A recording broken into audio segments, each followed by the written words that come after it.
Hi everyone. I hope I am audible. Please कोई बता सकता है कि मैं ऑडिबल हूँ या नहीं, मतलब मेरी आवाज़ आ रही है आपको? कि जय हिंद। आप सब मुझे सुन सकते हैं? मेरा ऑडियो एंड वीडियो क्लियर है क्या? प्लीज़ कोई बता सकता है मुझे? हाय शुभम, हाय रंजीता। ओके, ठीक है। तो हाय एवरीवन, मैं ये सेशन यूपीएससी के लिए ले रही हूँ। मेरा नाम जसलीन कौर है और मैं 2019 बैच आईपीएस हूँ, हरियाणा काडर, और अभी मैं एसपीपी एनपीए में ट्रेनिंग कर रही हूँ। तो okay, hi Ujjwal, hi Sunil, hi Dayal. Okay, thank you, yes audible. तो this is a live session. तो मैं आपकी हेल्प करना चाहती हूँ। कोविड है, लॉकडाउन है, आप सब अपने घर में पढ़ रहे हैं। तो आपको मुझसे कोई भी क्वेश्चन पूछना यूपीएससी प्रेपरेशन से रिलेटेड, तो आप प्लीज़ मुझसे पूछ सकते हैं। Related whether it is related to prelims, mains, interview, optional, कुछ भी। Hi everyone. तो आपको कोई भी क्वेश्चन पूछना है, आप मुझसे पूछ सकते हैं।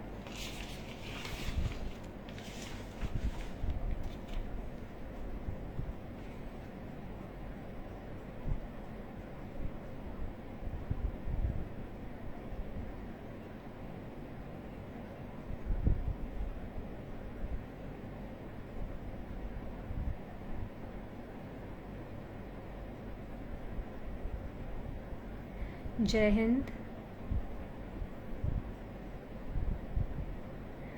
यूपीएससी में लास्ट एज क्या है यार? हर कैटेगरी का अलग अलग है, number of attempts and age. General के लिए I think I am sure 6 attempts and 32 years हैं। Ma'am, where you started UPSC preparation? Interview में which type of questions? I start with where you started UPSC preparation. तो मैंने college के बाद start किया था, लाइक 2016 में आई कम्प्लीटेड माई ग्रेजुएशन। और उसके और ग्रेजुएशन के समय एक्चुअली रियलाइज्ड कि this is where I want to be, मुझे सिविल सर्विसेज करना है। तो उसके बाद फिर मैंने कोचिंग किया था अपने मास्टर्स के साथ साथ, और यहाँ से मेरा जर्नी स्टार्ट हुआ था। Okay, the questions. स्टडी कैसे करें और कितने आवर्स दें सब्जेक्ट को? या स्टडी करने का स्ट्रैटेजी सबका अपना इंडिविजुअल होता है, and with the question of कितने आवर्स पढ़ना है, तो टू बी वेरी ऑनेस्ट, कभी भी जो आपका स्टडी का आउटकम है वो कितने घंटे पढ़ें उसके हिसाब से नहीं होता है। सम पीपल से 6 आवर्स, सम से 8 आवर्स, सम से 10, 12। तो हर किसी का अपना अपना होता है। लेकिन I have a suggestion for you. जैसे गवर्नमेंट की स्कीम्स में होता ना कि we focus on outcomes and not on outputs, तो वैसे आप स्टडी के लिए कर सकते हैं। तो मैं क्या करती थी कि इंस्टेड ऑफ काउंटिंग मैंने कितने घंटे पढ़ाई की, आई यूज़ टू काउंट मैंने कितना पढ़ा। फॉर एग्जांपल, अगर एक से विजन आईएएस का करंट अफेयर का मॉड्यूल है, तो मैं उसमें 1 घंटे में 12 से 15 पेजेस पढ़ती थी। तो भले मैं पूरा दिन लगा के पढूँ, भले मैं 15 घंटे ही पढूँ, बट अगर by the end of the day मैंने सिर्फ 45 या 50 ही पेजेस पढ़े हैं, तो इसका मतलब है कि मैंने सिर्फ 4 से 5 घंटे ही पढ़ाई की है। तो आप आउटकम वाइज इसको कर सकते हो। तो अगर आप डिसाइड करो कि मुझे 8 घंटे का आउटकम चाहिए, तो इरिस्पेक्टिव ऑफ कितने घंटे आप बैठ रहे हो, तो आप आप आउटकम से मेजर करो। तो इससे काफ़ी आपको मोटिवेशन भी रहता है। Otherwise I have often seen people जो दिन भर पढ़ते रहते हैं और फिर भी by the end of the day उनको लगता है कि मैंने कुछ पढ़ा नहीं है। तो फोकस ऑन आउटकम्स। ठीक है, तो ये टाइम मैनेजमेंट बहुत इंपॉर्टेंट हो जाता है। At which age we can start preparation for UPSC? जब आपको लगे कि आपको सिविल सर्वेंट बनना है, आप तभी से स्टार्ट कर सकते हो। Any website for buying a book? यार बहुत सारे वेबसाइट्स हैं जहाँ पे सारा मटेरियल फ्री मिल जाता है। इनफैक्ट टेलीग्राम पे कुछ चैनल्स भी हैं, एंड अदरवाइज़ सारा मटेरियल मिल जाता है। इनफैक्ट अगर आप दिल्ली नहीं जा सकते, तो दिल्ली में जो प्रिंटिंग की या जो भी मटेरियल प्रोवाइड करते हैं जो शॉप्स हैं, वो आपको होम डिलीवरी भी करते हैं। उसका भी कॉन्टैक्ट्स आपको मिल जाएगा। एनसीसी सर्टिफिकेट से फ़ायदा मिलता है? I am sorry, I have no idea, but I am sure आपने टाइम इन्वेस्ट किया है एनसीसी में, तो ऑफकोर्स उसके सर्टिफिकेट्स आपको फ़ायदा मिलना चाहिए, as it might help in development of your personality. And ma'am, आप ये स्टार्टिंग कहाँ से शुरू करें, कैसे करूँ? स्टार्टिंग कैसे करो? न्यूज़पेपर पढ़ो, सिलेबस देखो। स्टार्टिंग तो आई एम सॉरी, सिलेबस होना चाहिए। That's the most important thing. आप सिलेबस देखो, प्रीवियस ईयर क्वेश्चन देखो, सिविल सर्वेंट्स का रोल एनालाइज करो, आप कितना उस रोल को सूट करते हो, आप कितना सर्विसेज ज्वाइन करना चाहते हो, ये एनालाइज करो। Degree offers N C R T की इंपॉर्टेंस, यार एन सी आर टी बहुत इंपॉर्टेंस है। फॉर एग्जाम्पल मुझे इकोनॉमी बिल्कुल भी नहीं समझ में आता था। I have been from science background since 12th। उसके बाद मैंने फिजिक्स ऑनर्स किया था, फिर एनवायरमेंट स्टडीज़ में मास्टर्स किया था, बट अल्टीमेटली इकोनॉमी कभी मुझे पढ़ने नहीं मिला। तो मैंने श्री राम्स का मटेरियल पढ़ा था, बट अगेन नहीं समझ में आता, तो फिर मैंने एनसीईआरटी से स्टार्ट किया था। तो एनसीईआरटी बेसिकली बहुत ही बेसिक हो जाता है। तो मैंने 2017 में पहला अटेम्प्ट प्रीलिम्स का दिया था। उस साल पॉलिटी के बहुत क्वेश्चंस थे। अगेन मुझे पॉलिटी भी नहीं समझ में आता था तब। तो फिर मैंने एनसीईआरटी से स्टार्ट किया, बिल्कुल 6th लेवल की। तो अल्टीमेटली वो लक्ष्मीकांत जो थी, वो जो दिमाग में जाती नहीं थी पढ़ते समय, तो वो धीरे धीरे एब्जॉर्ब होना शुरू हो गया। तो एनसीईआरटीज़ बहुत इंपॉर्टेंट होती हैं बेसिक्स के लिए, बट आई वुड सजेस्ट अगर आपके पास टाइम कम है प्रेपरेशन का, तो आप पहले जो स्टैंडर्ड बुक्स हैं वो पढ़ें, और अगर आपको उसमें कोई कॉन्सेप्ट नहीं समझ में आ रहा है, अगर आपको कोई सब्जेक्ट में इशू आ रहा है फंडामेंटल्स में, तो आप एनसीईआरटी देख सकते हैं। तो उससे आपका बेसिक्स बहुत क्लियर हो जाएंगे। कोचिंग करना ज़रूरी है? नहीं यार, ऐसा कभी नहीं होता है। कोचिंग करना है नहीं करना, ये बहुत ही पर्सनल अफेयर है। मैं दोनों किस्म के लोगों को जानती हूँ, जिन्होंने कोचिंग की है, जिन्होंने कोचिंग नहीं की है, जिन्होंने कुछ सब्जेक्ट्स की कोचिंग ऑनलाइन ली है, जिन्होंने टेस्ट सीरीज ज्वाइन किया है पर कोचिंग नहीं किया है। तो दे आर मल्टीपल थिंग्स। आपको पता होना चाहिए आपका वीक एरिया क्या है ना। अदरवाइज वैसे भी अब तो इतना कुछ ऑनलाइन अवेलेबल है, फ्री में कोचिंग्स हैं, यूट्यूब पे चैनल्स हैं, अनअकैडमी है, तो आप घर बैठे भी प्रिपेयर कर सकते हैं। बस उसमें थोड़ा सा मोटिवेशन का लेवल शायद कुछ लोगों का कम हो जाता है खुद से सेल्फ स्टडी करने में, पढ़ने में, बट अगेन डिपेंड करता है कि आपको क्या सूट करता है। मैंने पर्सनली कोचिंग लिया था बिकॉज मैंने बहुत ही लेट डिसाइड किया था कि मुझे सिविल सर्विसेज के लिए प्रिपेयर करना है। तो कोचिंग से वो जो प्रोसेस होता है थोड़ा स्पीडन अप हो गया था, क्योंकि मुझे बिल्कुल आइडिया नहीं था कि कौन सी बुक कहाँ से पढ़नी है, मेरे पास कोई गाइडेंस भी नहीं था उस समय। तो that is how coaching help me. But please अगर आप बहुत यंग एज से स्टार्ट कर रहे हैं, तो आपको, या आपके पास बहुत टाइम है, तो आपको ज़रूरत नहीं है सच कोचिंग का, आप खुद से भी कर सकते हैं। जय हिंद। जनरल हूँ, 26 ईयर्स हैं। हाँ, आप एलिजिबल हैं अगर आप जनरल हैं और 26 ईयर्स हैं तो। कुछ समझ नहीं आ रहा कैसे और क्या पढ़ूँ। यार जब कुछ समझ ना आना कि क्या करें कैसे करें, या कभी कभी मेरे साथ भी होता है, मैं बिल्कुल क्लूलेस होती हूँ, पढ़ना है, एग्जाम आ रहा है, but don't know what to study, कुछ भी उठाओ पढ़ना शुरू कर दो। अपने आप जब आप पढ़ना शुरू करोगे ना कुछ तो थोड़ा थोड़ा क्लैरिटी आता जाएगा। यूट्यूब पे इतने चैनल्स हैं गाइडेंस के, स्टडी IQ है, then there is your only IAS है, फिर एक वर्ल्ड अफेयर्स है, अनअकैडमी, इतने सारे प्लेटफॉर्म्स हैं, तो कोई लिमिट ही नहीं है। तो आप कुछ भी कहीं से भी देखना शुरू करो, आपको थोड़ा सा आइडिया आता जाएगा। पर आप बैठ के कभी ये मत सोचो कि कहाँ से शुरू करूँ, समझ नहीं आ रहा, तो सोचो मत, पिकअप अ बुक, पिकअप या open YouTube some UPSC related channels and just start right away.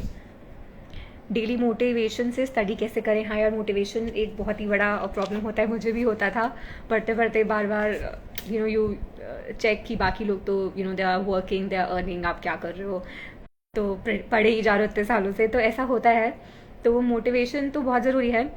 तो what you can do is कि what I use to do is कि मैं रोज़ वॉक पे जाती थी, जस्ट 10-15 मिनट, ज़्यादा देर नहीं। मैं अपने साथ टाइम स्पेंड करती थी और अपने आप से बातें करती थी कि मैं क्यों एग्ज़ाम के लिए पढ़ रही हूँ और मैं क्या करना चाहती हूँ, और मतलब मैं जब सर्विसेज में आऊँगी तो what difference, what change would I want to make. फिर एक चैनल था यूट्यूब पे, बी इंस्पायर्ड, तो उसके ना वो 4-4, 5-5 मिनट के वीडियोस होते थे। तो मैं सुबह उठते ही, sometimes even while in bed, मैं वो वीडियोस एकदम ईयरफोन लगा के वो वीडियोस देख लेती थी, 10 मिनट के, 5 मिनट के, व्हाटएवर। तो उससे थोड़ी देर के लिए तो इंस्पिरेशन मिलता था, एटलीस्ट 2-3 घंटे पढ़ने का। फिर उसके बाद ऑटोमेटिकली जब आप थोड़ा सा पढ़ते हो तो थोड़ा और आपका पढ़ने का मन कर जाता है। तो this is how it happens. और उसके बाद you have to constantly remind yourself कि मुझसे होगा, है ना। तो इससे मोटिवेशन मतलब एक्सटर्नली तो मोटिवेशन आपको मिल ही जाएगा इन सब सोर्सेज से, बट इंटरनल मोटिवेशन के लिए आपको खुद पे बिलीव करना होगा कि मैं कर सकता हूँ, मुझसे होगा, ठीक है। How much time will it take to prepare properly? यार ऐसा कुछ नहीं है। आई हैव हर्ड पीपल जो 1-1 साल पढ़ के भी निकालते हैं, आई हैव सीन पीपल जो 5-6 साल में भी निकालते हैं। तो ऐसा नहीं है, लक फैक्टर भी इंपॉर्टेंट होता है। बट हाँ, to prepare properly I think 1 year should suffice. अगर आप बहुत अच्छे से, बहुत ध्यान से पढ़ते हैं, ज़्यादा टाइम इन्वेस्ट करते हैं, होलिस्टिकली पढ़ते हैं, तो 1 ईयर के बाद you should be at least eligible to start the process, for example prelims. फिर उसके बाद अगेन आपको 2 मंथ मिलेगा, तो 1 ईयर + 2 मंथ्स हो जाएगा। तो टाइम मिलता जाता है हर एग्ज़ाम से पहले। Good evening, hi. Yeah today is mother's day, happy mother's day आप सबकी मदर्स को। मेरा ऑपरेशन में तो मुझे कोई प्रॉब्लम यार ऑपरेशन हुआ और प्रॉब्लम नहीं होगा मेडिकल में, इसका मुझे आइडिया नहीं है, डिपेंड्स आपका कौन सा ऑपरेशन हुआ है। आप एक बार यूपीएससी की वेबसाइट पे नोटिफिकेशन पे एलिजिबिलिटी चेक कर लीजिएगा। Ma'am please go with English, okay, so some people want English, some want Hindi. मैं बायलिंगुअली बोलूँगी, एंड अगर आपको कोई स्पेसिफिक चीज़ समझ नहीं आती तो you can tell me in comments, I will repeat it in your desired language. UPSC की तैयारी कैसे करें मैम? अभी मैंने बताया इसका जवाब थोड़ी देर पहले। मुझे भी बनना है। Yes, all the best. यार कोचिंग कहाँ से लिया आपने? मैंने कोचिंग जो था वो तो इनिशियली श्रीराम से लिया था, पर उसके बाद फिर मैंने लाइक मल्टीपल जगह से गाइडेंस लिया। फॉर एग्जांपल विजन का मटेरियल ऑनलाइन रेफर करती थी, और विजन के मैंने टेस्ट वगैरह ज्वाइन किए थे, फोरम के टेस्ट ज्वाइन किए थे मैंने फॉर प्रीलिम्स एंड मेंस। तो मल्टीपल जगह से इंटरव्यू के लिए तो मैंने बहुत जगह मॉक्स दिए थे। आपका सब्जेक्ट क्या था? मेरा सब्जेक्ट फ़िलॉसफी था।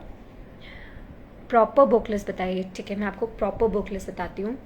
सबसे पहले तो जो इम्पोर्टेंट सब्जेक्ट्स हैं, लाइक से इकोनॉमी के लिए मैंने श्रीराम का मटेरियल पढ़ा था, बिकॉज मैंने कोचिंग वहीं से ली थी, तो मुझे वो कंफर्टेबल लगता था। और अब तो श्रीराम की बुक आ गई है विच इज़ एक्चुअली नाइस, मतलब उसमें कॉन्सेप्चुअली थोड़ी मोटी है बुक, इट्स अराउंड 500 पेजेस, पर उसमें बहुत ही कॉन्सेप्चुअली चीज़ें दी हैं, काफ़ी अपडेटेड वर्जन है उसका, और वो आपकी मेंस में भी काम आएगी, मुझे ऐसा लगता है। देन NCRTs मैंने इकोनॉमी के लिए पढ़े थे, एज आई टोल्ड यू मुझे बिल्कुल भी इकोनॉमी का आइडिया नहीं था। फिर पॉलिटी के लिए लक्ष्मीकांत, और लोग मुझसे अक्सर क्वेश्चन पूछते हैं DD बसु पढ़ें या ये पढ़ें वो पढ़ें। यार आप लिमिटेड पढ़ो प्लीज़। लक्ष्मीकांत अपने आप में बहुत मोटी है, अगर आप उसी बुक को 5-6 बार पढ़ लेते हो प्रीलिम्स के पहले अच्छे से, तो बहुत हेल्प होगा आपको। देन हिस्ट्री के लिए मैंने NCRTs पढ़े थे, स्पेक्ट्रम पढ़े थे, और मुझे हिस्ट्री से बहुत डर लगता था, तो मैंने और ज़्यादा नहीं पढ़ा इसके अलावा। और पोस्ट इंडिपेंडेंट के लिए विच इज़ फॉर मीन्स, मैंने ऑनलाइन यूट्यूब पे वीडियोस देख लिए थे, बहुत सारे मिल जाएंगे आपको, 15-15 मिनट के कुछ 5-6 वीडियोस थे, तो उससे एग्ज़ाम लिख सकते हो आप मेंस का, that's sufficient.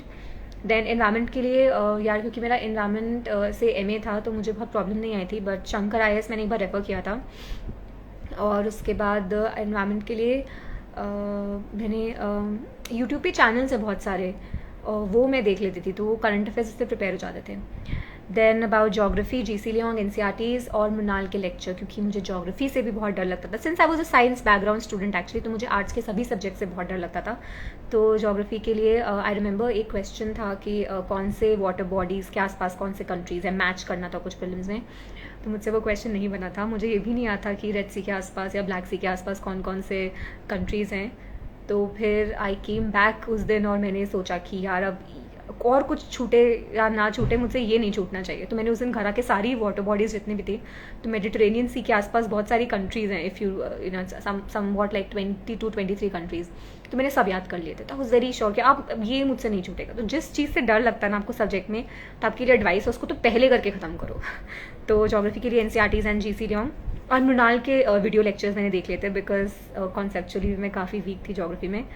Then I think हो गया है, एनवायरनमेंट हो गया, जोग्राफी हो गया, इकोनॉमी हो गया, हिस्ट्री हो गया, पॉलिटी हो गया।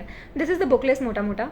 एंड इसके अलावा देन हाँ, अनदर थिंग इज़ कि आप अपना जो फोकस है वो बुक लिस्ट से ज़्यादा प्लीज़ टॉपिक लिस्ट पे करिए, क्योंकि प्रीलिम्स में तो एक स्टैंडर्ड बुक्स हैं या करंट अफेयर्स आप कर लेंगे, बट मेंस के लिए आपने देखा होगा जो UPSC का सिलेबस है वो बहुत डिफाइंड है। It is such a detailed syllabus, तो उसमें आप बुक लिस्ट से ज़्यादा टॉपिक लिस्ट पे फोकस करिए।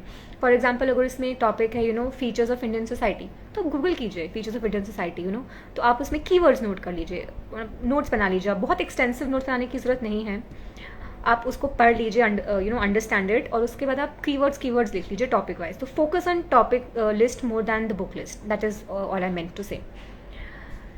English. Okay, so I was just saying that instead of focusing on book list, you should focus more on topic list, especially for your mains. So you should know, irrespective of in which book, like what is given in which book or where you have to read from.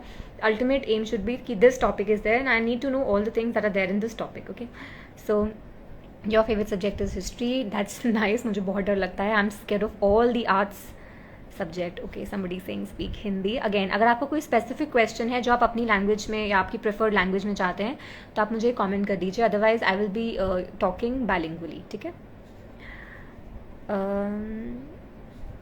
Can you introduce yourself? Yes, hi, I am Jasleen once again, and I am batch 2019 IPS officer. I cleared UPSC 2018 exam, and I had a rank of 152. Optional subject मेरा philosophy था. Political science से graduation कर रहे हैं, हमें अभी क्या करना चाहिए? आप ग्रेजुएशन कर रहे हैं पॉलिटिकल साइंस से, तो आपको अगर आप ग्रेजुएशन किसी भी सब्जेक्ट से फॉर दैट पर्पज़ कर रहे हैं, तो आपको, और अगर आपको सिविल सर्विसेज के लिए अपेयर करना है, तो आपको न्यूज़पेपर पढ़ना चाहिए, आपको प्रीवियस ईयर क्वेश्चंस देखने चाहिए, आपको टॉपर्स के आंसर कॉपीज़ एक्सप्लोर करने चाहिए. यू शुड एक्सप्लोर कि क्या सिलेबस है, आप कितना पढ़ेंगे, आपकी स्ट्रैटेजी क्या होनी चाहिए. या फिर यूट्यूब पे इतने सारे वीडियोस आते हैं इन डेप्थ एनालिसिस के ऊपर on various issues. For example RSTV के काफ़ी बिग पिक्चर वगैरह आता है, मे बी भारत आता है, एक दिन there is India's world. So all these shows अगर आप देखते हैं तो आपका अंडरस्टैंडिंग बहुत अच्छा हो जाएगा. तो आपको जब आप एक्चुअली फुल फ्लेजेडली जब आप प्रिपरेशन करेंगे, तो आपकी बहुत काम आने वाला है ये अंडरस्टैंडिंग जो है. तो अगर आप ग्रेजुएशन में हैं, स्कूल में हैं, तो आप अपना जो इन डेप्थ अंडरस्टैंडिंग है ऑन वेरियस इशूज़, आप इसको इम्प्रूव कर सकते हैं न्यूज़पेपर पढ़ के, योजना पढ़ के. मैम आपने कोचिंग सेंटर से कहता है. I answer this question. Is an relaxation given to Indian army soldier? I am sorry, I am not aware. आप UPSC का वेबसाइट देखिए, आपको पता चल जाएगा. टोटल कितनी बुक्स पढ़ी थी मैंने? यार मैं बहुत ही मतलब आई am not a person who is very fond of reading. तो मैंने बहुत ही बेयर मिनिमल सा एक बुक लिस्ट बनाया था. मैं हर एग्जाम के पहले एक बुक लिस्ट बनाती थी. प्रीलिम्स के पहले मेरा बुक लिस्ट था, जो मैंने आपको बताया भी. आप प्लीज़ रिवाइंड करके देख लीजिए. तो सिर्फ इतनी ही बुक्स मैंने पढ़ी थी, पर बार बार पढ़ी थी. एंड देन क्योंकि आप बुक लिस्ट की बात कर रहे हैं, तो मैं आपसे एक और इम्पॉर्टेंट चीज़ बताना चाहूँगी कि फॉर एग्जांपल अभी प्रीलिम्स आ रहा है, आने वाला है. तो apart from all the books that I have told you क्योंकि प्रीलिम्स का सिलेबस भी इतना वाइड नहीं है, तो थोड़ा कन्फ्यूजन रहता है. प्लस UPSC के जो क्वेश्चंस है वो बहुत डायनेमिक हो रहे हैं प्रीलिम्स में. तो आप एक काम कर सकते हैं कि आप प्रीवियस ईयर के क्वेश्चन पेपर्स देखिए, और उसमें जैसे अगर उसने कोई क्वेश्चन पूछा है किसी भी टॉपिक से. फॉर एग्जांपल G20 पे लास्ट टाइम एक क्वेश्चन था, राइट, 2020 प्रीलिम्स में, कि कौन से कंट्रीज़ का जो ग्रुप ऑफ कंट्रीज़ जो है वो G20 का मेंबर है. तो since UPSC is asking you one type of question ना, तो आप मेक इट अ पॉइंट कि जितने भी बाकी के ऑर्गेनाइजेशन बचते हैं, G20 है, सार्क है, बिम्स्टेक है, G7 है, जो भी है, G4 है, तो आप उन सब का आप नोट्स बना लीजिए कि ये ऑर्गेनाइजेशन है, इसमें ये कंट्री मेंबर्स हैं और इसका पर्पज़ ये है. या फिर अगर रिसेंटली उसमें कुछ इंट्रोड्यूस हुआ या उसका कोई डिक्लेरेशन पास हुआ या कोई MOU कुछ इंपॉर्टेंट कुछ भी साइन हुआ हो, तब उसका नोट बना लीजिए. जैसे for example then UPSC constantly हर बार national parks, wildlife sanctuaries पे क्वेश्चन पूछ रहा है. Then make it a point कि आपको सारे नेशनल पार्क, सारे वाइल्ड लाइफ सेंचुरीज पता हो. अब आपको ये किसी बुक में नहीं मिलेगा प्रॉपरली, राइट. आपको थोड़ा सा गूगल सर्च करना पड़ेगा, आपको थोड़ा सा यूट्यूब पे सर्च करना पड़ेगा. तो but you have to do it, because सिर्फ बुकलिस्ट सिर्फ सफाइस नहीं करता है. प्लस आफ्टर 2-3 साल से जो प्रीलिम्स का ट्रेंड चल रहा है, इसके बाद ना हमने एक ऐसे हम डिस्कशन करते हैं अक्सर कि UPSC जो है ना, उसको आप किसी भी किताब की लिस्ट में या बुक लिस्ट में नहीं समेट सकते. You can not confine UPSC to a book list, right? So it is asking you questions so diverse from so many sources. So very important is कि you focus on the type of questions that it has been asking, या फिर the type of questions that you do in your mock tests. For example, if say you are attempting a question related to World Bank in a mock test, and you realize कि अच्छा मुझसे ये गलत हो गया, now make it a point कि और कुछ गलत हो ना हो, वर्ल्ड बैंक से एक भी क्वेश्चन में गलत नहीं करूँगा, right? So that has to be your attitude, which is why mock series and previous year questions become very handy. Ma'am, speak in English. I'm not able to understand Hindi. I'm sorry, Hara. Can you please, Hara? I'm sorry, I can't speak just in English or in Hindi because some people are asking me to speak in Hindi. If you have any specific question, you can comment the question and tell me to answer it in English. I will do that. Delhi जाना ज़रूरी है? नहीं, दिल्ली क्यों जाना है? तो वैसे भी कोविड का टाइम है, it's better you stay at home and prepare from home. और वैसे भी मैंने भी सिर्फ कोचिंग जो था मैंने वो दिल्ली से किया था ऑफलाइन, बिकॉज उस समय ऑनलाइन इतना ट्रेंड नहीं था, आज से कुछ 5 साल पहले. तो अब तो ऑनलाइन इतना सारा रिसोर्सेज अवेलेबल है. और उसके बाद मैंने कोचिंग करने के बाद मैं घर आ गई थी. I did not stay in Delhi during my exams. मैं दिल्ली जाती थी, कोचिंग किया या फिर जो भी टेस्ट सीरीज़ है वो ज्वाइन किया, उसको ख़त्म किया, फिर मैं घर आ जाती थी. तो मैंने घर से ही पढ़ाई किया है for prelims, mains and interview as well. I used to only go to Delhi, till the time the material was not available in Kanpur. I belong to Kanpur, by the way. So आपको दिल्ली जाने की ज़रूरत नहीं है. और बहुत सारे toppers को मैं जानती हूँ जो दिल्ली नहीं गए थे. तो प्रेपरेशन होना चाहिए, पढ़ाई होनी चाहिए, चाहे दिल्ली से हो चाहे कहीं से भी हो। ईजीएस्ट ऑप्शनल सब्जेक्ट, यार ईजी तो कुछ भी नहीं होता है, डिपेंडिंग ऑन आपका क्या स्ट्रेंथ है, आपको क्या अच्छा लगता है। बाकी ऑप्शनल के लिए आप प्रीवियस ईयर क्वेश्चन देखें, सिलेबस देख लें एक बार कितना है उसका, और उसके प्रीवियस ईयर क्वेश्चंस भी देख लें आप। और देन आपका इंटरेस्ट ऑफ कोर्स मैटर करता है, आप देख लें कि गाइडेंस कितना अवेलेबल है ऑनलाइन ऑफलाइन, जिस भी मोड को आप प्रेफर करते हैं। और इससे आपको आइडिया लग जाना चाहिए कि कौन सा ऑप्शन आपको लेना चाहिए,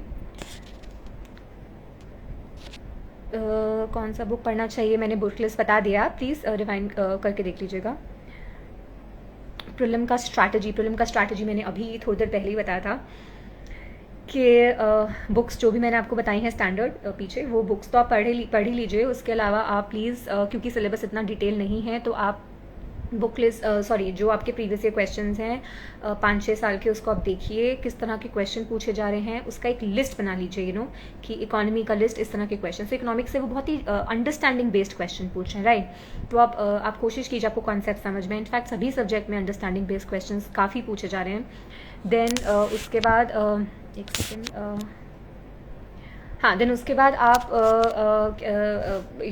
सारे जितने भी मॉक्स जो भी आप दे रहे हैं, मॉक्स प्लीज़ दीजिएगा। तो जब आप मॉक दे रहे हैं तो उसको टाइम करके दीजिए। आप गिव लाइक मिनिमम 30-35 मॉक्स आप दीजिए, और टाइम करके दीजिए उसको 2 घंटे में, तो आपको पता चलेगा कि आप कितना, बिकॉज टाइम इशूज़ काफ़ी आया था पिछली बार लोगों को प्रीलिम्स में कि टाइम पेपर नहीं खत्म हुआ था। तो आप देखिए आप कौन से क्वेश्चंस आप एक बार में अटेम्प्ट कर पा रहे हैं, कौन से सब्जेक्ट आपका स्ट्रॉन्ग होल्ड है, किस सब्जेक्ट में आपके गेसेस काम कर रहे हैं एंड ऑल दैट। तो यही है। बाकी तो प्रीलिम्स का वी ऑल नो बहुत डायनामिक है सिलेबस, बट अगेन प्रीलिम्स क्योंकि आने ही वाला है अभी, तो प्रीलिम्स के लिए ना आपका जो पेपर अटेम्प्ट करने का तरीका है वो उस पर भी आप थोड़ा फोकस करिए जब आप मॉक देते हैं। तो फॉर एग्जांपल पिछली बार जो क्वेश्चन थे, जैसे कि क्वेश्चन था कि Indian desert national park, in reference to Indian desert national park, which of the following is correct, which statement is correct. तो इसमें एक स्टेटमेंट था, it is spread over 2 districts, then second statement was there is no human habitation inside, then it is one of the natural habitats of Great Indian Bustard, sorry। तो अब Indian desert national park सब पढ़ के जाता है, it's important, but then it is spread over 2 districts। अब हमें नहीं पता है ये 2 डिस्ट्रिक्ट में, 3 डिस्ट्रिक्ट में, 4 डिस्ट्रिक्ट में। तो इस तरह का चीज़ आप पढ़ के भी जाओगे, कितना याद कर लोगे, दिस इज लिमिट टू आप कितना याद कर सकते हो, राइट, फॉर प्रीलिम्स। तो देन सेकेंड क्वेश्चन इज कि there is no human habitation inside the park. अब अगर आपने ध्यान से पढ़ा हो तो पार्क्स के जो बिल्कुल कोर एरिया होता है, उसमें जो नेचुरली जो ट्राइबल्स हैं या नेचुरल जो कम्युनिटीज़ वहाँ पे इनहेरेंटली रह रहे हैं, वो वहाँ रह सकते हैं, because they are coexisting in harmony with the wildlife there. तो अब ये क्वेश्चन आउटराइट बोल रहा है कि there is no human habitation inside the park. तो ये स्टेटमेंट जो है वो गलत होगा, ये सही नहीं हो सकता है। तो जैसे ही आप ये ऑप्शन एलिमिनेट करते हैं, तो ऑटोमेटिकली आपका पहला और दूसरा वाला सही हो जाता है, बिकॉज जो ऑप्शंस हैं 1 and 2, 2 and 3, 1 and 3, 1, 2 and 3, तो 2 गलत होगा तो 1 and 3 ही बचता आपके पास, राइट। तो प्रीलिम्स आप थोड़ा सा जो आपका प्री एग्जिस्टिंग नॉलेज है ना, उसके ऊपर आपको खेलना पड़ेगा, बिकॉज आप there is a limit to how much you can learn and how many books you can read, but there is no limit for UPSC कि वो कहाँ से पूछें और क्या पूछें। Then there was another question on कौन से नेशनल पार्क से कावेरी रिवर फ्लो करती है। जैसे मैंने आपको बोला कि यूपीएससी हर बार नेशनल पार्क्स के ऊपर पूछ रहा है, तो कुछ 100 नेशनल पार्क्स ही तो हैं यार, सबके याद कर लो ना, कौन सा नेशनल पार्क और कौन से स्टेट में है, एटलीस्ट इतना तो याद कर लो आप। तो जैसे अब उसने ये क्वेश्चन पूछा है कावेरी बेसिन या कावेरी कौन कौन से स्टेट नेशनल पार्क से विजिट करती है, तो इसमें 4 ऑप्शन है, और उसमें से जो 4 नेशनल पार्क्स हैं वो एक केरला में है, एक आंध्रा में है, एक तेलंगाना में है, एक कर्नाटका में, एक तमिलनाडु में। तो वी ऑल नो, हमने कावेरी रिवर डिस्प्यूट पढ़ा है, कावेरी के बारे में पढ़ा है, वी नो कि कावेरी 3 स्टेट से फ्लो करती है। तो ऑटोमेटिकली आपने नेशनल पार्क्स याद किए हैं जो सारे एंड उनके स्टेट्स याद किए हैं, तो आपको पता है कि तेलंगाना से कावेरी नहीं हो सकती, तो तेलंगाना नेशनल पार्क को आप जैसे एलिमिनेट करते हो आपके पास आंसर आ जाएगा, है ना। तो आपको इस तरह से थोड़ा प्रीलिम्स अटेम्प्ट करना है। इकोनॉमिक्स का बुक बोलिए, इकोनॉमिक्स के लिए मैंने आपको बताया था कि आप एनसीईआरटी पढ़ लें। अगर आपको कॉन्सेप्चुअल क्लैरिटी में प्रॉब्लम है तो आप नुनाल के लेक्चर्स भी दे सकते हैं। मैंने श्री राम जायस का मटेरियल पढ़ा था। करंट अफेयर्स कहाँ से कवर किए थे? करंट अफेयर्स के लिए see there are 2 stages of current affairs. 1 stage is understanding stage, the other stage is learning for UPSC, right? या फिर having it handy for UPSC. So for prelims और mains, आप current affairs के लिए आप news पढ़िए, आप big picture देखिए, आप इतने सारे चैनल्स हैं यूट्यूब पे जो डिस्कस करते हैं in depth issues, important issues, आप वो सब पढ़िए, वो सब आप रेफर कीजिए. उसके बाद जब प्रीलिम्स का समय आता है तो prelims is not just about understanding. Of course understanding plays important role, तो उसमें आपको कुछ चीज़ें याद भी करनी पड़ेंगी प्रीलिम्स के लिए. तो इसके लिए आप कोई भी करंट अफेयर का जो मैगजीन आता है, मंथली विजन का आता है, इनसाइट्स का आता है, आप कोई भी पढ़ सकते हैं और उसको याद करने की कोशिश कीजिए 1 महीना पहले मेंस प्रीलिम्स के. तो then next is mains level पे आप second comments are flowing up. तो हाँ, तो मेंस के लिए आप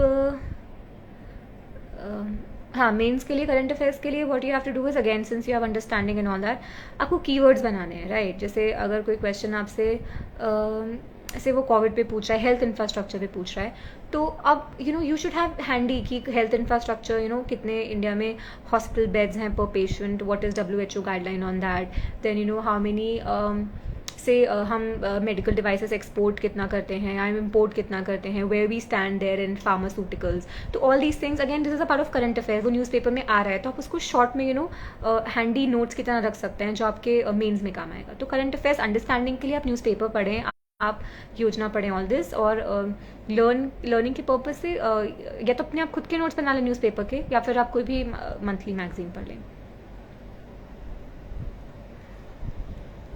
ओके, आई थिंक मैंने कुछ स्किप कर दी है. मेरा एज 26+ है और मैं 24 की थी जब मेरा एग्ज़ाम क्लियर हुआ था. I am doing preparation in Hindi language, so it will create a problem for me in revision. नहीं यार, लैंग्वेज इज़ नो बैरियर. आप हिंदी में प्रिपेयर करो, इंग्लिश में प्रिपेयर करो. So many people clear the exam Hindi language से भी, बहुत लोग क्लियर करते हैं. मेरा मीडियम इंग्लिश था. न्यूज़पेपर कौन सा अच्छा है, डिपेंडिंग आप हिंदी मीडियम है, इंग्लिश मीडियम है. हिंदी मीडियम का मुझे बहुत आइडिया नहीं है, but I think Dainik Bhaskar, Dainik Jagran is good. And English के लिए यार हिंदू काफ़ी अच्छा था. हिंदू, इंडियन एक्सप्रेस भी काफ़ी अच्छा है. इंडियन एक्सप्रेस का मुझे फॉन्ट बहुत अच्छा लगता है और उसका जो पेपर का क्वालिटी है, तो Indian express is good, Hindu is good. Interview के लिए आप टाइम्स ऑफ इंडिया भी पढ़ सकते हो, राइट? 12th के बाद क्या करें? यार कमेंट्स फ्लो हो रहे हैं, लेट मी जस्ट सी एक सेकेंड. 12th के बाद क्या करें? 12th के बाद मैंने आपको बताया है कि आप अपना अंडरस्टैंडिंग पे फोकस करिए. आप सिलेबस देखिए, प्रीवियस ईयर क्वेश्चन देखिए, किस तरह के क्वेश्चंस आते हैं या किस तरह के टॉपिक सिलेबस में, उसके हिसाब से आप न्यूज़पेपर पढ़िए. तो आपका एक अंडरस्टैंडिंग बेस बहुत स्ट्रांग हो जाएगा. तो जब आप प्रिपरेशन में आएंगे तो एग्ज़ाम के पहले आप बिल्कुल एग्ज़ाम मोड में आ जाइए. प्रीलिम्स के पहले प्रीलिम्स मोड में, मेंस के पहले मेंस मोड में, तो आपके लिए काफ़ी ईजी हो जाएगा. आपने प्रिपरेशन कहाँ से किया था, कैसे किया था? ओके, तो मैंने बताया आपको, इसका आंसर मैं दे चुकी हूँ. एक सेकेंड, क्वेश्चंस फ्लो रहे हैं, कमेंट्स.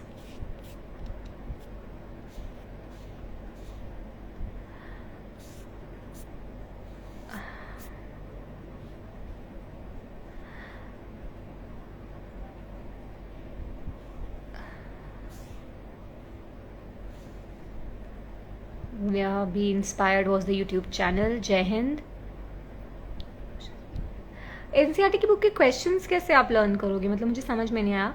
बट आप प्लीज़ बुक ध्यान से पढ़ो अगर आपको कॉन्सेप्चुअल इशू है तो. और आप उसके आप चाहो तो नोट्स बना सकते हो. मैं नोट्स पर्सनली नहीं बनाती थी, मैं पेन लेके पढ़ती थी और या पेंसिल लेके, तो मैं वहीं पे स्क्रिबल कर लेती थी. बिकॉज व्हाट हैपेंस इज, जब आप नोट्स बनाते हो तो आप ऑफकोर्स आपके नोट्स हैं वो बुक के साइज़ के नहीं होते हैं, आपके नोट्स बहुत क्रिस्प होते हैं. तो कभी कभी आपके क्रिस्प नोट्स में से जब आप उसको पढ़ते हो तो कोई चीज़ में आप कंफ्यूज हो जाते हो कि अरे ये मैंने कहाँ से पढ़ा था, क्या लिखा है, क्यों लिखा था, या इसका मतलब क्या है. तो इन दैट केस अगर आप किताब के ही उसी पन्ने उसी पेज के बगल में when you make small notes or you rewrite the important thing there and there itself on the side margins of that book or that page, so it becomes very easy to refer to it. तो मैं वहीं पे notes बना लेती थी बगल में किताब में, और फिर बुक जब मैं रिवाइज करती थी तो मैं सिर्फ अपने नोट्स उसमें हैंड रिटन पढ़ती थी. और जो चीज़ नहीं समझ में आ रही थी हैंड रिटन नोट्स से, या the things that I could not understand from my own handwritten notes, I used to immediately see कि अच्छा ये कहाँ से लिखा है and what it is like.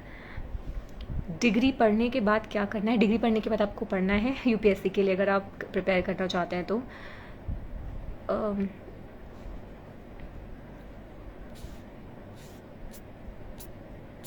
I think मैं बहुत पुरानी क्वेश्चंस देख रही हूँ.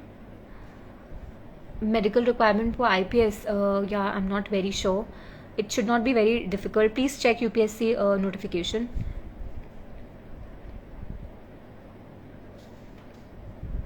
tips for serving soldier as well. I have no tips. You are doing very well for the country, for its citizens. Thank you so much, and give your best. We all should give our best in whichever service, whatever role we are.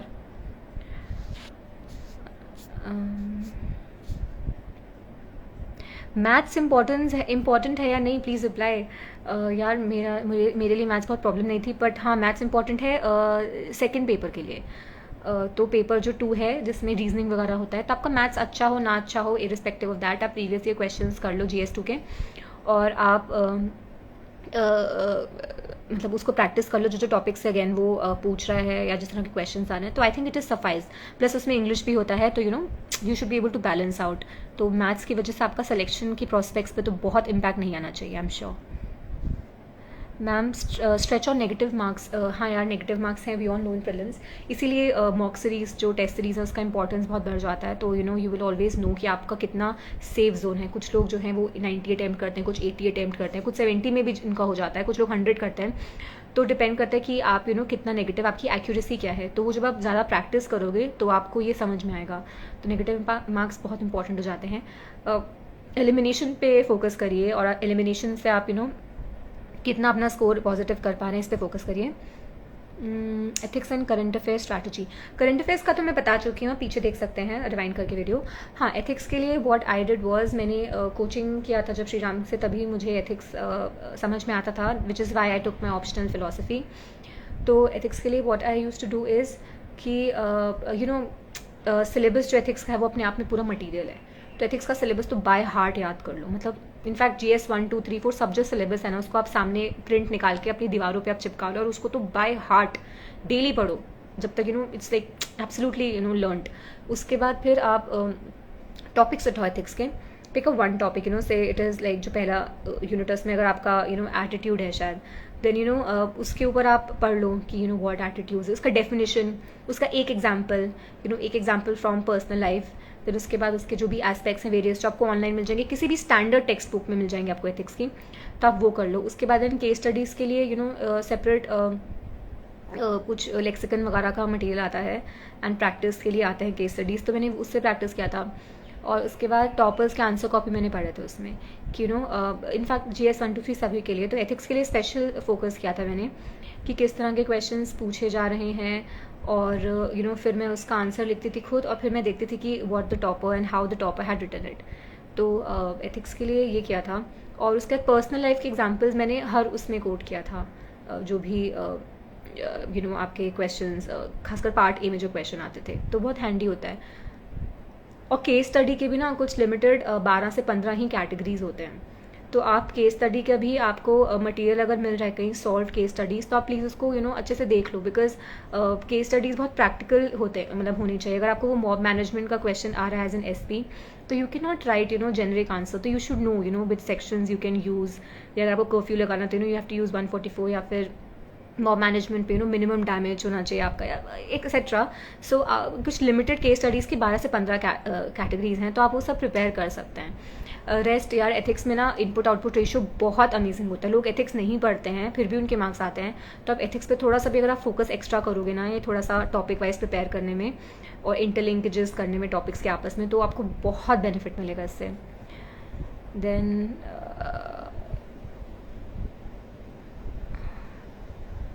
भाषा को चुनाव, मेरी भाषा English थी, मैंने अंग्रेज़ी में exam दिया था।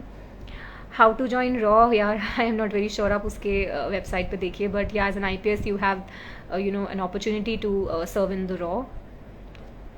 LLB के बाद UPSC कर सकते हैं, बिल्कुल, as long as you are eligible as per your age and your number of attempts. आप किसी भी ग्रेजुएशन सब्जेक्ट के बाद आप UPSC कर सकते हैं। बुक कौन सी पढ़े, मैं आपको बता चुकी हूँ। आपने कितने घंटे स्टडी किया था, यार मैंने ये भी बताया है कि time management is not about in terms of output कि कितने घंटे पढ़े, बट अबाउट आउटकम, उस घंटे में कितना पढ़ाई किया। तो मैं यूजुअली आउटकम पे फोकस करती थी, और इससे आपको बहुत मोटिवेशन भी मिलता है पढ़ने के लिए। Condition of teeth is check, यार टीथ की condition should not matter for any service, I don't think, but आप एक बार नोटिफिकेशन में अगेन चेक कर लीजिए। बुक लिस्ट इन डिटेल मैंने बता दिया है, book list in detail standard books हैं वो सब पढ़ लो आप, और बाकी आप अपने बुक लिस्ट खुद भी बनाइए आप।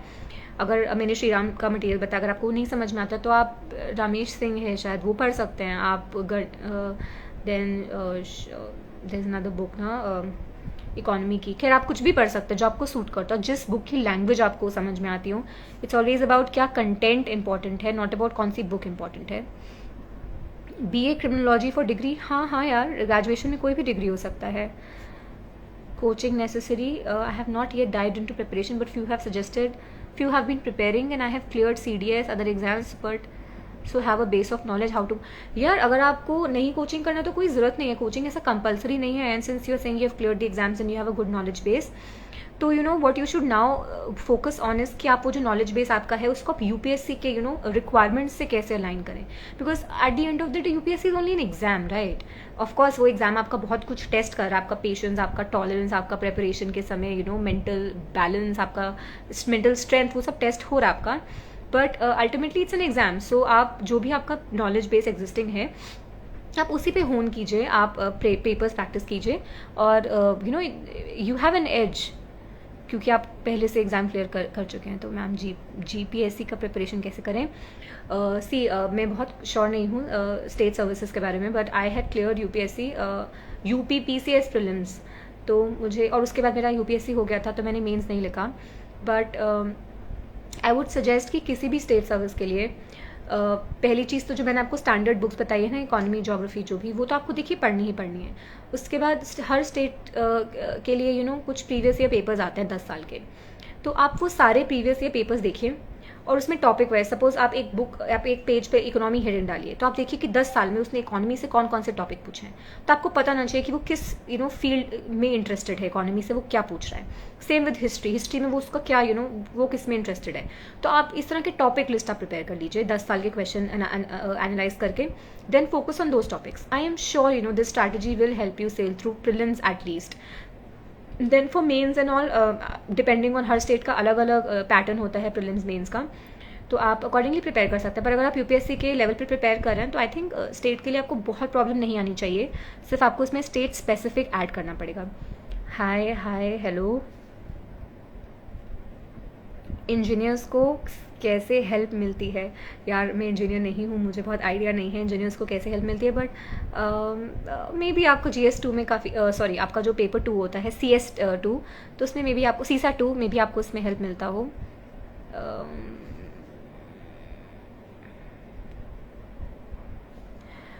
Ma'am how to make notes for mains. Okay, so पहले मैं मेंस का बात करती हूँ। मेंस के लिए ना आंसर राइटिंग बहुत इंपॉर्टेंट है, ठीक है। तो that is how you start your preparation. Answer writing के लिए आप हमेशा वेट करते हैं कि कोई आए मेरा आंसर चेक करे, तो उसकी ज़रूरत नहीं है। टॉपर्स के आंसर कॉपी अवेलेबल है, आप क्वेश्चन पढ़िए उन्होंने क्या क्वेश्चन वो अटैम्प्ट कर रहे हैं, देन उनका आंसर पढ़ने से पहले अपना आंसर लिखिए, फिर उनका आंसर देखिए, फिर उससे अपने आप को मैच कीजिए एंड देखिए कि way you stand. So this is a very helpful strategy for answer writing. Then then आपने क्वेश्चन क्या था, मेन नोट्स फॉर मेन्स। या तो नोट्स, यार मैंने नोट्स बहुत ही क्रिस्प बनाए थे मेन्स के लिए। I have kept my notes in fact in front of me so that I can tell you in a better वे।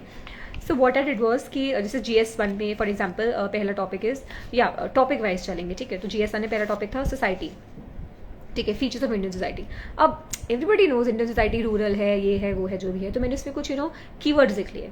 अगर क्योंकि एग्जाम में क्वेश्चन आएगा तो वो कीवर्ड्स हैंडी आएंगे, बिकॉज मेंस में लोगों के ना 70-80 तक मार्क्स आ जाते हैं, फिर उसके ऊपर मार्क्स लाने के लिए आपको बहुत एफर्ट करना पड़ता है, कुछ एक्स्ट्रा करना पड़ता है। तो वो कैसे होगा, जब आप टारगेट करेंगे कि आपका हर क्वेश्चन में 20 क्वेश्चन है और मेरे हर क्वेश्चन में +1 हो जाए, कैसे होंगे +1? तो उसके लिए आपको कुछ एक्स्ट्रा लिखना पड़ेगा, राइट। कुछ आपको एग्जाम्पल देना पड़ेगा कि कोई गवर्नमेंट का स्कीम हो, आपको कोई कीवर्ड्स आपको इंट्रोड्यूस करने पड़ेंगे, आपको कोई उसमें SDGs के बारे में बात करना पड़ेगा, आपको कोई उसमें डेटा देना पड़ेगा, फैक्ट देना पड़ेगा, राइट। तो उसके ऊपर आपको मेहनत करना है। तो यूजुअली व्हाट हैपेंस इज, कोई भी क्वेश्चन अगर मेंस में आता है तो what I used to do कि मैं उसको इमीडिएटली ट्रैक करती थी कि अच्छा ये मेंस के कौन से टॉपिक्स हैं। अगर मैं GS2 का पेपर कर रही हूँ तो मैं पूरा सिलेबस याद होता था मुझे, तो फिर मैं देखती थी अच्छा ये जो क्वेश्चन है किस टॉपिक से है, उस टॉपिक में मैंने क्या क्या याद किया था, राइट, या मेरे नोट्स में क्या क्या था। तो बहुत हैंडी हो जाता है। देन नेक्स्ट जैसे then there was also topic like regionalism. तो रीजनलिज्म टॉपिक है तो इसमें आप इसका डेफिनेशन तो ज़रूर कर लो यार, कभी कभी ना वो डायरेक्ट क्वेश्चन पूछता है। For example quasi judicial bodies, तो there was a direct question like what are quasi judicial bodies, है ना। तो आपको ये पता होना चाहिए बिकॉज वो मेंस का टॉपिक है, तो आप उसका डेफिनेशन प्रिपेयर कर लो आप। देन उसके बाद उसके जो भी उससे रिलेटेड टॉपिक्स हैं, रीजनलिज्म के पॉजिटिव क्या है, नेगेटिव क्या है, कितने टाइप का होता है, हर टाइप का एक example. For example one is like inter state, intra state, supra state. सबके एग्जाम्पल मैंने याद कर लिए कि इंट्रा स्टेट में क्या कहते हैं, महाराष्ट्र कर्नाटका में है because of river water sharing या सो मेनी रीजन्स। तो इस तरह से ठीक है। देन जैसे population associated issues another topic GS1 में था, तो उससे मैंने लिख दिया कि इसका स्टेटस क्या है पॉपुलेशन का इंडिया में, ठीक है। देन चैलेंजेस क्या हैं, देन एडवांटेजेस क्या हैं, डिसएडवांटेजेस क्या हैं, देन रिसोर्स पे क्या प्रेशर पड़ रहा है, देन हेल्थ पे इम्पैक्ट, इन्वायरमेंट पे इम्पैक्ट क्या है पॉपुलेशन का, देन स्कीम्स लॉज जो भी हैं इससे रिलेटेड। तो इस तरह से ना अब पॉपुलेशन पॉलिसी, तो पॉपुलेशन पॉलिसी में अब UPSC is not interested in knowing आपने कितना पॉपुलेशन पॉलिसी में पढ़ा, राइट। पर अगर पॉपुलेशन पे कोई क्वेश्चन आता है से India's population demographic dividend, how can you use it या व्हाट शुड बी डन, तो you should always से कोट फ्रॉम से नेशनल पॉपुलेशन पॉलिसी में कुछ कर दिया है तो, या अगर नीति आयोग की कोई रिपोर्ट है उसमें कुछ दिया तो। So always focus on when you make your notes कि आपके पास ना टॉपिक वाइज आपके पास फैक्ट्स एंड फिगर्स या इंपॉर्टेंट रिकमेंडेशंस कमिटीज़ के रिकमेंडेशंस वगैरह हों। करंट अफेयर कितने मंथ का पढ़ें यार, 1 ईयर इज़ ओके। बाकी यूपीएससी तो 2-3 साल पहले का भी पूछ लेता है, बट अगर वो बहुत इंपॉर्टेंट इशू है तो, और वो 2-3 साल पहले न्यूज़ में है तो वो रिपीट होगा दोबारा से इशू, तो 1 year should suffice, right. Then interview का एक क्वेश्चन है वो मैं एंड में आंसर करूँगी, interview related.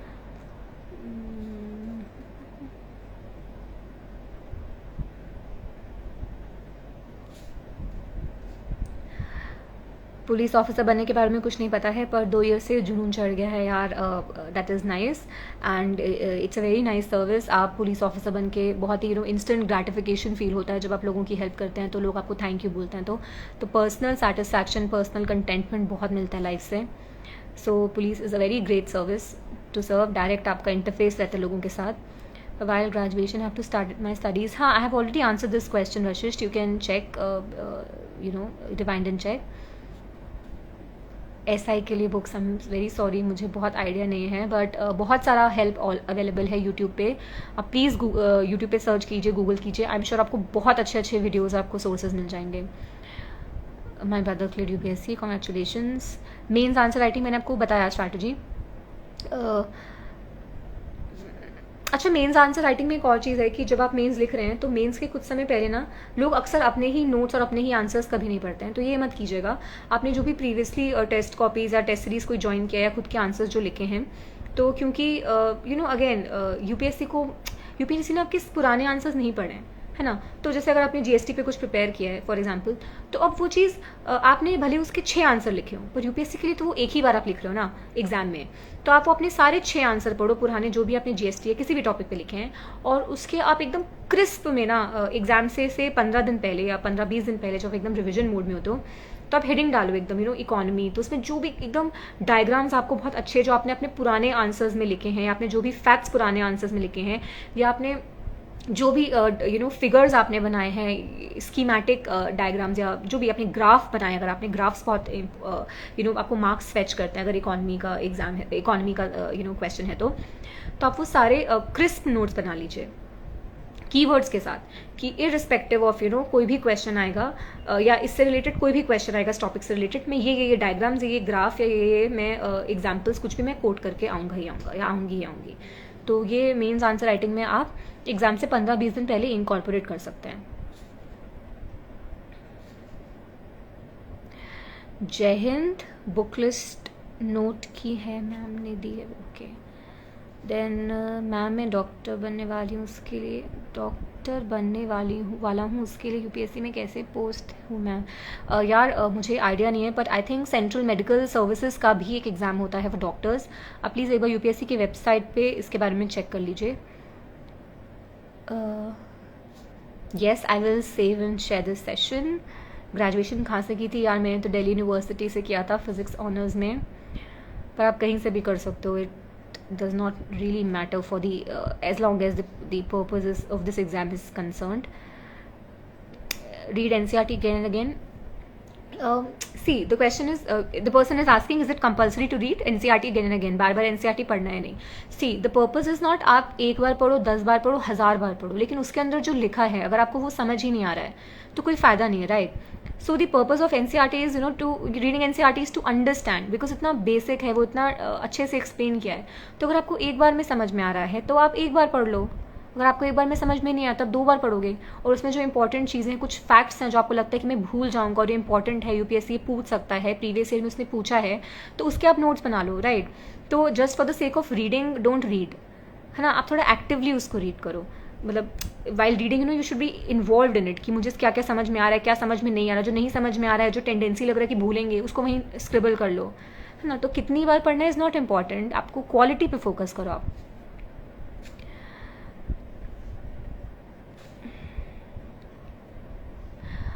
Should I change English literature? Why? Why should you change English literature? It's a nice option. I have batchmates who have English literature option and they have cleared through good marks, of course. English कैसे strong करें UPSC level के लिए? यार read a lot. English read in the sense newspaper पढ़ो आप, ठीक है, और इंटरेस्ट दिखाओ. आप इंग्लिश के बारे में पूछ रहे हैं, इंग्लिश तो फिर भी हमारे पास एक्सपोजर रहा है इंग्लिश लैंग्वेज का बचपन से. भले ही हम कितना स्ट्रॉन्ग है, कितना एक्सपोजर है, दैट वेरीज, बट आप सोचिए जब आप एग्ज़ाम क्लियर करेंगे, सपोज़ आप हिंदी स्पीकिंग बेल्ट से हैं, और देन आपको सपोज़ फॉर एग्जांपल आपको साउथ इंडियन स्टेट कार्डर मिलता है, आपको गुजरात मिलता है, आपको नॉर्थ ईस्टर्न कार्डर, कुछ ऐसा कार्डर मिलता है जहाँ पे हिंदी नहीं बोली जाती है. तो आप रियलाइज़ कर रहे हैं, आप विद इन 6 मंथ्स आप इतनी भाषा सीखते हैं कि आपको एडमिनिस्ट्रेटिव, आप दिनचर्या के जो काम है, डेली वर्क जो चोज़ हैं वो आप कर सकें. सो जब आप इतनी न्यू लैंग्वेज सीख सकते हैं जिसके बारे में आपको कभी कोई एक्सपोजर नहीं रहा, तो English language how is it difficult to learn, right? तो इंग्लिश स्ट्रॉन्ग करने के लिए आप बुक्स पढ़िए, आप इंग्लिश में शोज़ देख सकते हैं, न्यूज़ आप सुनिए इंग्लिश सबटाइटल्स के साथ, तो आपकी इंग्लिश ऐसे स्ट्रॉन्ग भी होगी और आपकी जो करंट अफेयर है वो भी प्रिपेयर होता जाएगा. तो आप इंग्लिश में न्यूज़ देखिए, इंग्लिश में राज्यसभा टीवी पे शोज़ आते हैं वो देखिए, न्यूज़पेपर पढ़िए, तो आपकी इंग्लिश ऐसे ही स्ट्रॉन्ग होगी.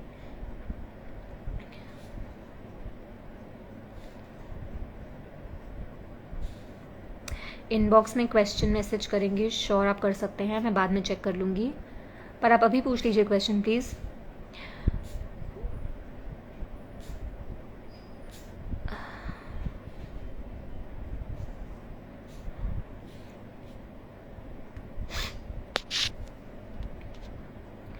I would like to go for self study. How can I improve my essays? Yeah, that's an important question.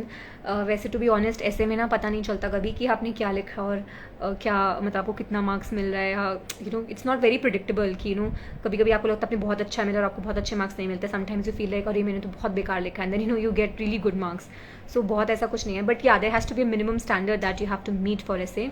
तो I would suggest ऐसे के लिए what I used to do is योजना मैगजीन जो होती है, मैं उसके जो पहले जो पेज होता है एडिटोरियल वाला, उसमें बहुत ही क्रिस्पली ना वो पूरा लिखा होता है सब की जिस्ट ऑफ द इशू, तो बहुत अच्छा होता है वो पेज. तो मैंने वो सारे पेज, एक टॉपर का मैंने सेशन देखा था तो उसमें उन्होंने बताया था, तो मैं भी सारे पेज फाड़ लेती थी, first pages of editorial page of योजना magazine, and I used to read it to see how the string of the idea, the thought is being built.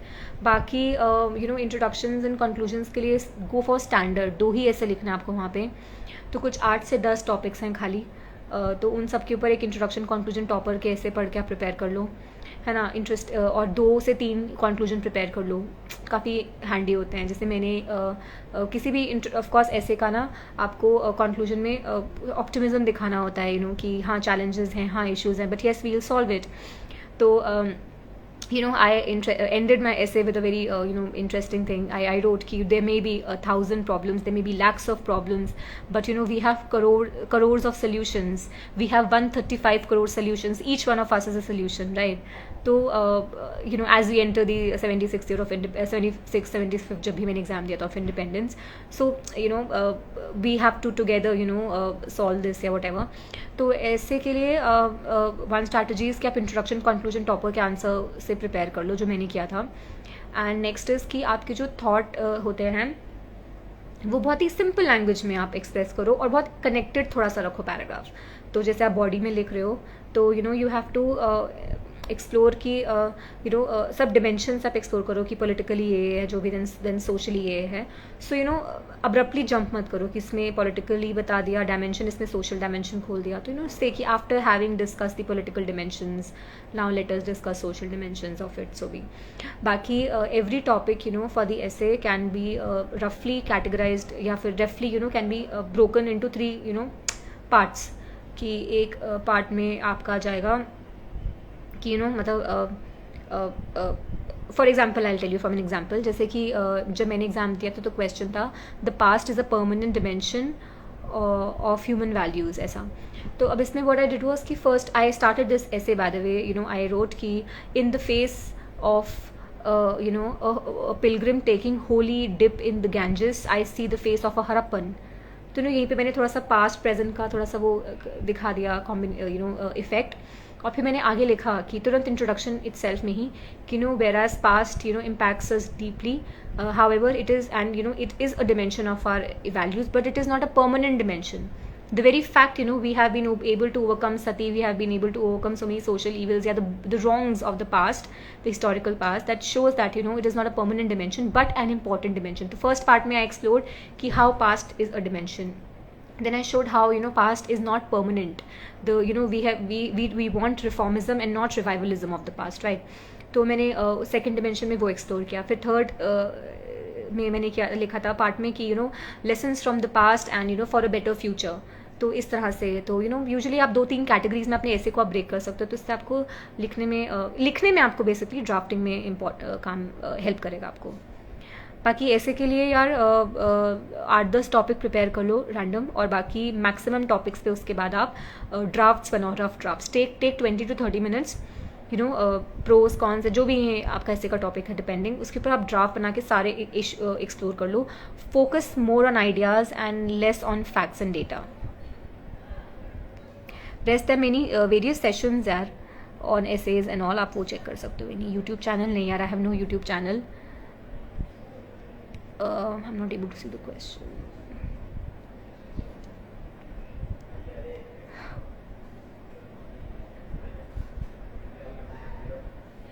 Your MBBS students, something for MBBS medical students. Hi yaar, there were so many people in my batch during FC, and right now also I have so many batchmates who are from medical background, and I wonder कितना पढ़ते होंगे वो लोग.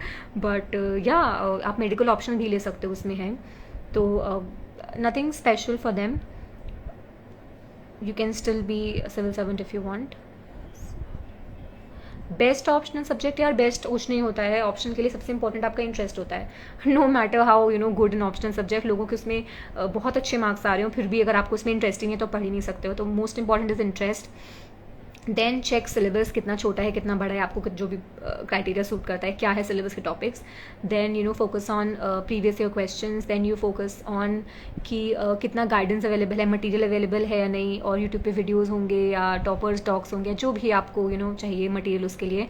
तो इस basis पे आप decide कर सकते हो. पर इंटरेस्ट इज़ फॉरमोस्ट. अगर आपको इंटरेस्ट नहीं है तो बहुत मुश्किल हो जाएगा. साइंस कहाँ से करें यार? साइंस के लिए ना जो विजन का आता है PT 365, मेंस 365, उतना पढ़ लो. I think that should suffice. और अगर उतना पढ़ते समय अगर आपको साइंस के किसी टॉपिक में बहुत इशू आ रहा है कि अगर आपको आर्टिफिशियल इंटेलिजेंस समझ ही नहीं आ रहा है कि क्या है, तो आप यूट्यूब करके वीडियो देख लो तुरंत 5 मिनट का, या आप गूगल कर लो अगर आपको पढ़ना प्रेफर करते हैं आप तो. Just prepare like this.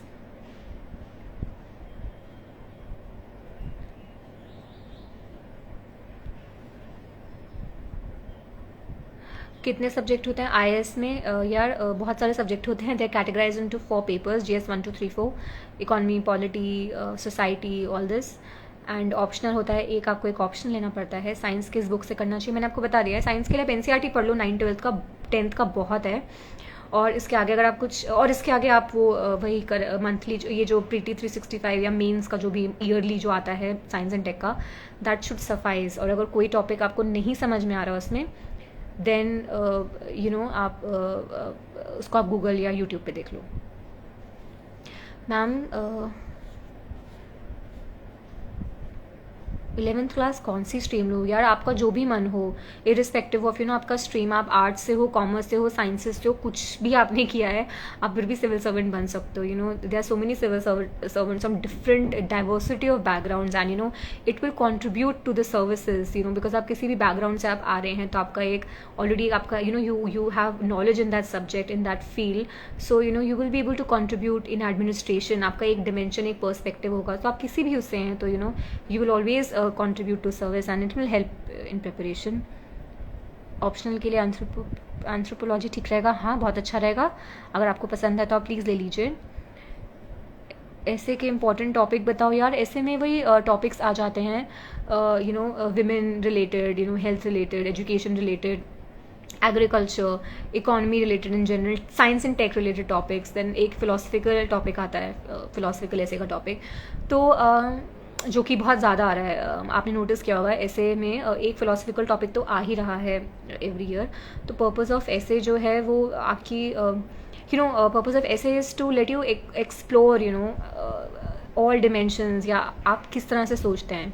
तो फिलोसफिकल टॉपिक्स में ना बहुत ही स्कोप होता है कि यूपीएससी आपको जज कर पाए, मतलब आपके ऐसे पढ़ के आपकी पर्सनैलिटी देख पाए, कि आपका थॉट प्रोसेस जज कर पाए, तो इसलिए, और आपको मार्क्स दे पाए, तो इसलिए ऐसे के लिए आप सारे टॉपिक्स पढ़ लीजिए जो मोटे मोटे हैं। फिलोसफिकल टॉपिक पे भी लिख के प्लीज़ देख लीजिएगा। सो अच्छा, we'll be winding up in 5 to 10 minutes, so I'm just checking the last questions now. I'm skipping to the last question. Chemistry option अच्छा है, हाँ अगर आपको पसंद है तो अच्छा है। न्यूज़पेपर मैंने आपको बता दिया है, द हिंदू पढ़ लीजिए, इंडियन एक्सप्रेस पढ़ लीजिए। हाँ, आईपीएस और आईएएस का सिलेबस सेम है। There is one exam called UPSC civil services examination, आप इसका सिलेबस आप चेक कर सकते हैं यूपीएससी की वेबसाइट पर जाके नोटिफिकेशन से। इसी एग्ज़ाम के थ्रू ही आपका क्या रैंक आएगा उस पर डिपेंड करेगा कि आपको आईएएस मिलता है, आईपीएस मिलता है, आईआरएस मिलता है, वेरियस अदर सर्विसेज हैं, the 29 services I guess. Kannada, I am sorry, I can't speak Kannada.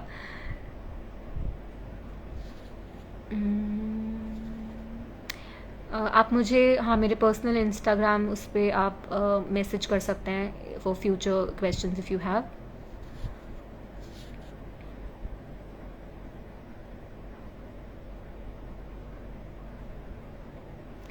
कौन कौन से सब्जेक्ट्स एक साथ पढ़े जाएंगे मैम, या एक बार में एक सब्जेक्ट पढ़ें? या डिपेंड करता है, कुछ लोग होते हैं जो मतलब साइमल्टेनियसली 3-4 सब्जेक्ट पढ़ते हैं, कि सुबह 3 घंटा से पॉलिटी पढ़ा, शाम में 3 घंटे इकॉनमी पढ़ा, और फिर 3 घंटा इन्वायरमेंट पढ़ लिया, ऐसा करते हैं कुछ लोग। What I use to personally do was कि मैं हाँ, और कुछ लोग एक एक दिन में ऐसे आज 3-4 दिन लगातार सिर्फ इकॉनमी पढ़ेंगे, 3-4 दिन लगातार सिर्फ इन्वायरमेंट पढ़ेंगे, तो आप दोनों चीज़ें कर सकते हैं। बट आप जैसे भी तरीके से पढ़ें, एक चीज़ प्लीज़ याद रखिए कि आप जो भी पढ़ते हैं ना, भूलने की टेंडेंसी बहुत ज़्यादा होती है, तो प्लीज़ पढ़ते समय कहीं ना कहीं कुछ कुछ लिखते रहिए, स्क्रिबल करते रहिए, ताकि आपको बाद में नेक्स्ट डे आप तुरंत उसको देखिए कि मैंने क्या स्क्रिबल किया था, तो आपको कुछ रिटेन हो। तो रिटेंशन और एब्जॉर्प्शन बहुत इंपॉर्टेंट होता है। तो आप कैसे भी पढ़ें, आप एक सब्जेक्ट एक टाइम पे पढ़ें, आप 2-3 सब्जेक्ट साथ में पढ़ें, always focus on retention, right. So again outcome based हमें बात करनी है, मैं आउटपुट बेस्ड बात नहीं करनी, आउटकम पे हमेशा फोकस रखिए।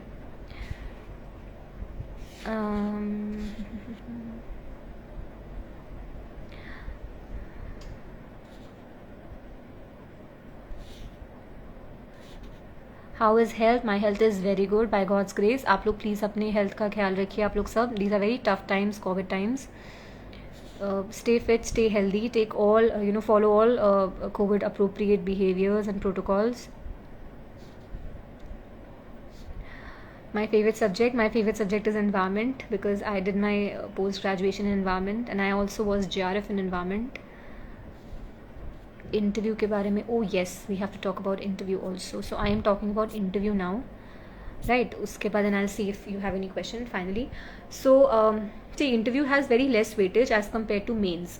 तो फाइनली जो रिजल्ट आता है उसमें मेंस और इंटरव्यू के मार्क्स ऐड होते हैं, राइट? तो मेंस में से 7 subjects, 2 optional plus essay plus 4 GS papers, so it's 1750 marks total, 1750. Then interview is of 275 marks. तो फाइनली आपके जो मार्क्स आते हैं मेंस और इंटरव्यू के, वो साथ में ऐड होके फाइनल रिजल्ट जो लिस्ट बनता है वो बनता है। तो इंटरव्यू का वेटेज 275 है, और ऑल्दो वेटेज बहुत ज़्यादा नहीं है, but still interview can break और make your chances of coming in the list, and at least it can affect your rank a lot. So my interview marks were 201, and interview के लिए एक चीज़ बहुत clear है, इसको personality test बोलते हैं, right? Interview is called personality test. तो personality test का मतलब ही है कि आपकी पर्सनालिटी चेक कर रहे हैं। तो इसलिए आपने प्रीलिम्स और मेंस में इतना फैक्चुअल, इतना आपने एनालिटिकल सब अपना टेस्ट दे दिया है, तो आप बहुत कंटेंट पे फोकस मत कीजिए। More focus has to be on your understanding of issues, on understanding of yourself actually. We say in music, when you are singing, जब आप क्लासिकल म्यूज़िक सीखते हैं तो आप जितना लो नोट्स आप पढ़ते हैं, लो नोट्स आप प्रैक्टिस करते हैं, आप सा लगाते हैं नीचे वाला विच इज सेड, उतना आपका क्लैरिटी जो है ना वो ऊपर आपकी आवाज़ खुलती है, which is same in interview. जितना आप इंटरनली आप अपने आप को जानते हैं, जितना आप खुद को समझते हैं कि what kind of a person I am, मेरी स्ट्रेंथ क्या है, मेरी वीकनेस क्या है, मेरी हॉबीज़ क्या है, क्यों मेरी हॉबीज़ हैं, मैंने ग्रेजुएशन क्यों किया, आपके डिटेल्ड एप्लीकेशन फॉर्म रिलेटेड जो भी क्वेश्चन हैं, मैंने पोस्ट ग्रेजुएशन किया, इसमें क्यों किया, जो भी चीज़ें हैं, जब आप इसके बारे में सोचते हैं कि मैं कौन हूँ, मैं क्या चाहती हूँ, मेरे वैल्यूज़ क्या हैं, मैं सर्विसेज में क्या चेंज करना चाहती हूँ, तो इससे आपका अंडरस्टैंडिंग ऑफ द वर्ल्ड भी बेटर होता है, right? So the more you go deeper inside who you are, what you want, how you think, what are your ambitions, goals, why UPSC, why IAS, why IPS, the more you get clarity of the world also. तो interview के लिए आप do write about yourself a lot, कि what kind of a person you are and all this, तो इसमें आपको help मिलेगा। Rest, always be honest, you can not cheat the board members, आपकी इतनी एज भी नहीं होती, उससे ज़्यादा उनको एक्सपीरियंस होता है, so don't try to befool them, be very genuine, be very humble, you have to portray the best of the values that you have, honesty, integrity, आपके आंसर्स में रिफ्लेक्ट होना चाहिए, आपके जिस तरह से आप बात करो उसमें रिफ्लेक्ट होना चाहिए कि आप कितने जेन्युइन हो, आप झूठ नहीं बोल रहे हो, और आप कॉन्स्टिट्यूशनल वैल्यूज़ को अवॉइड करते हो।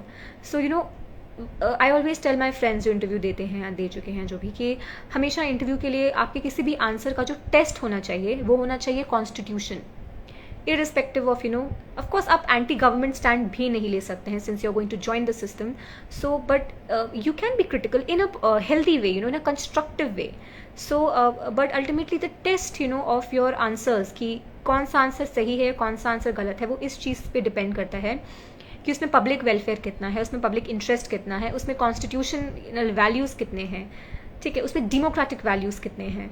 सो this is what you should focus on interview. So last 2 minutes कुछ, मेरी इंस्टाग्राम ID Jasleen_IPS है। UPSC की तैयारी कहाँ से करें, भागवत आप बहुत लेट हैं, आप रिवाइंड करके देख लीजिएगा वीडियो, ये सेव हो जाएगा वीडियो, दिक्कत नहीं होगी। हिंदी मीडियम से तो लोग एग्ज़ाम दे रहे हैं, हाँ आप किसी भी मीडियम से एग्ज़ाम दें, that is not important. MPPCS की तैयारी कैसे करें, मुझे बहुत आइडिया नहीं है, पर मैंने थोड़ा सा बोला है स्टेट सर्विसेज के बारे में, आप प्लीज़ उसको चेक कर सकते हैं। इंस्टा ID मैंने बता दिया, Jasleen_IPS। मैम बिगनर कहाँ से स्टार्ट करें, इन सब का आंसर मैं दे चुकी हूँ, मुझे कुछ नया क्वेश्चन दिख नहीं रहा है। अगर किसी को कुछ how to prepare for civil services at home, मैं इसका भी जवाब दे चुकी हूँ, आप ये सब देख सकते हैं। कुछ नया क्वेश्चन है, लास्ट 1 minute।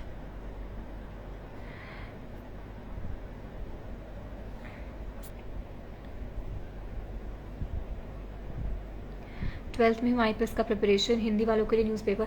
हाँ तो आप 12th में हैं, आप कैसे तैयारी करें, मैंने बता दिया आपको कि आप अभी से आप न्यूज़पेपर पढ़ सकते हैं, आप योजना पढ़िए, आप try to understand things, try to absorb things, try to internalize issues कि क्या है, क्यों है, कैसे है, what is the demand of exam, syllabus पढ़िए।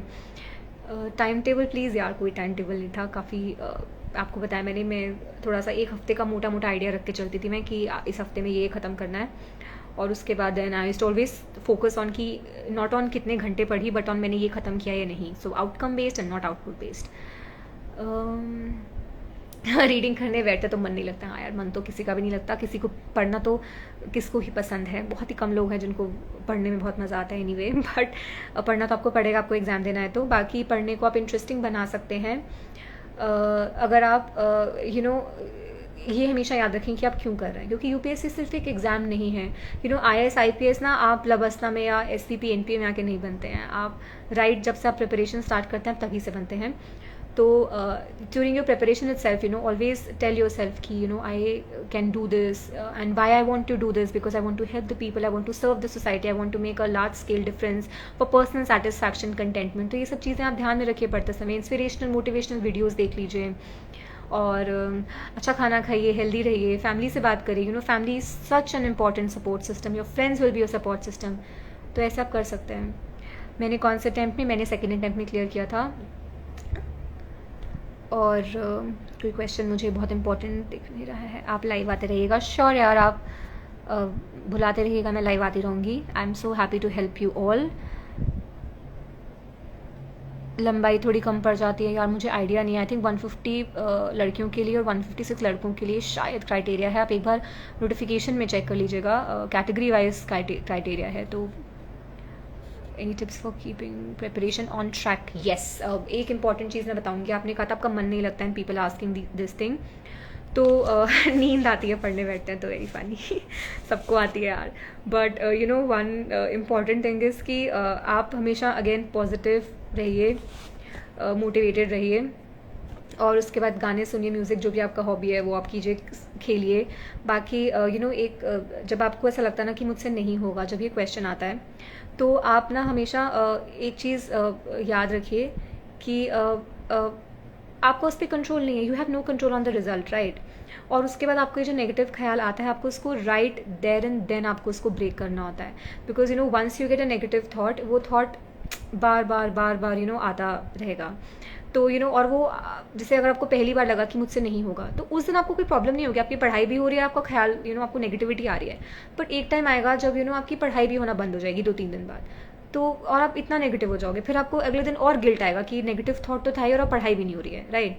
तो बेटर इज़ कि जब आपको पहली बार नेगेटिव थॉट आए कि मुझसे नहीं होगा जो भी, तो आप अपने आप से पूछिए। There is a very famous quotation, what would I have done if I was not afraid. तो अपने आप से पूछिए, अगर मुझे डर नहीं लगता तो मैं क्या करता। तो आप पढ़ते, तो आप वही करिए, राइट। तो आई थिंक अब और मुझे कुछ क्वेश्चन आ नहीं रहे हैं नए किस्म के, तो आपके जो भी क्वेश्चंस हैं प्लीज़ पीछे रिवाइंड कर लीजिएगा, आपको सारे आंसर्स मिल जाएंगे। Thank you so much, it was so nice entertaining all your queries। And आगे भी अगर आपको कोई भी डाउट है तो प्लीज़ इंस्टाग्राम पे आप मुझे मैसेज कर सकते हैं, आप इस पेज पे मैसेज कर सकते हैं। जो भी एडमिन है मैं उनको रिक्वेस्ट करूँगी कि वो मुझे फॉरवर्ड कर दें आपके questions. So have a very good day, stay safe, stay healthy, and all the very best and all my good wishes for your preparation. Thank you, जय हिंद।